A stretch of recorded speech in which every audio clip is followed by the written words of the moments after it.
ព្រោះក្រុមជីវិតមនុស្សស្រីត្រូវតែคล้ายជាម្ដាយគេ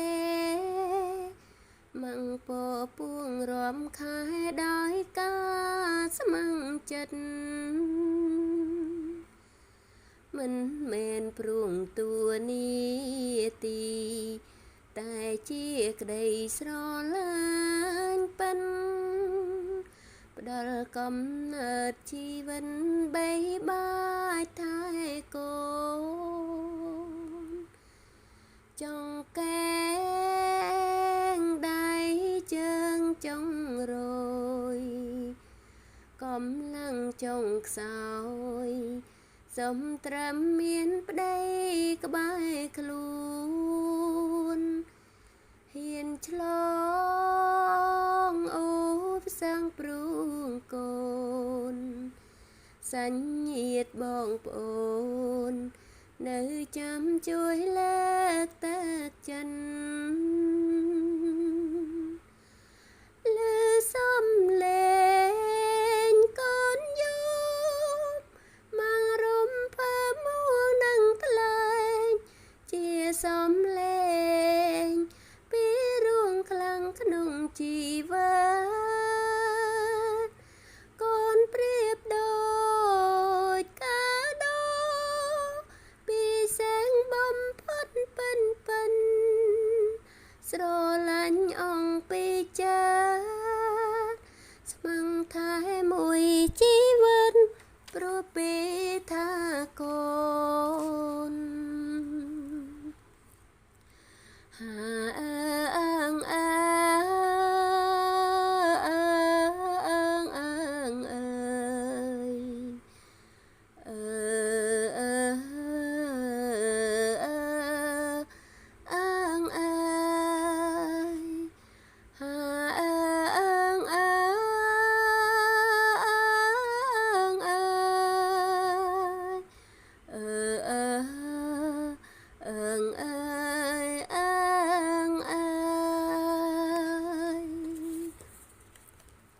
កូនជាកូនល្អប៉ា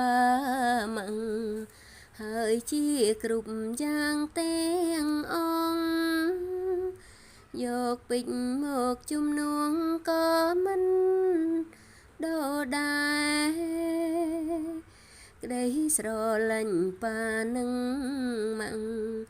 ចង់ឃើញកូនឆ្លាតពូកែចិត្តស្រឡាញ់មិនប្រែចំពោះកូនកូនចង់កែងដៃជើងចង់រយកំឡាំងចង់ខ្សោយសំត្រឹមមានប្តីក្បែរខ្លួនហ៊ានឆ្លងអូផ្សាំងព្រួងកូនសញ្ញាតបងប្អូននៅចាំជួយលើកតាំងចិត្តលើសំលេងកូនយប់មករំភើពួរនឹងថ្លែងជាសំលេងពីរួងខ្លាំងក្នុងជីវិតកូនប្រៀបដូចកាដូពីแสงបំផុតពិនស្រឡាញ់អង្គពីចិត្តស្មឹងថែមួយជីវិតព្រោះពីថាកូនលើសំលេងកូនយប់